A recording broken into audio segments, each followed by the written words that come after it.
And my dear colleagues and my dear students, ఈరోజు మనం జాతీయ రాజ్యాంగ దినోత్సవం సెలబ్రేట్ చేసుకుంటూ ఉన్నాము. మనందరం ఈరోజు స్వేచ్ఛ వాయువులు పీలుస్తున్నామన్నా, మనకి ఇష్టమైనటువంటి చదువు, వృత్తి, కుటుంబ నిర్వహణ అనేటువంటిది చేయగలుగుతున్నామన్నా అన్నిటికీ కూడా కారణం మూలాధారం రాజ్యాంగం. సో అలాంటి ముఖ్యమైన రాజ్యాంగంలో ఏముంది అది తెలుసుకోవడం భారతీయ పౌరులుగా మనందరి బాధ్యత.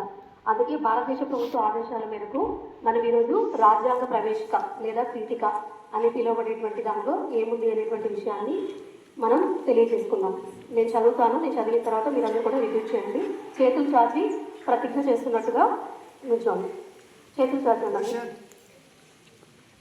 భారతదేశ ప్రజలమైన మేము భారతదేశాన్ని సర్వసత్తాక, సామ్యవాద, లౌకిక, ప్రజాస్వామ్య, గణతంత్ర రాజ్యంగా నిర్మించుకోవడానికి పౌరులందరికీ సాంఘిక, ఆర్థిక, రాజకీయ న్యాయాన్ని, ఆలోచన, భావ ప్రకటన, విశ్వాసం, ధర్మం, ఆరాధనలలో స్వేచ్ఛను, అంతస్తులోను, అవకాశాలలోను సమానత్వాన్ని చేకూర్చుటకు మరియు వారందరిలో వ్యక్తి గౌరవాన్ని, జాతి ఐక్యతను మరియు అఖండతను తప్పక సంరక్షిస్తూ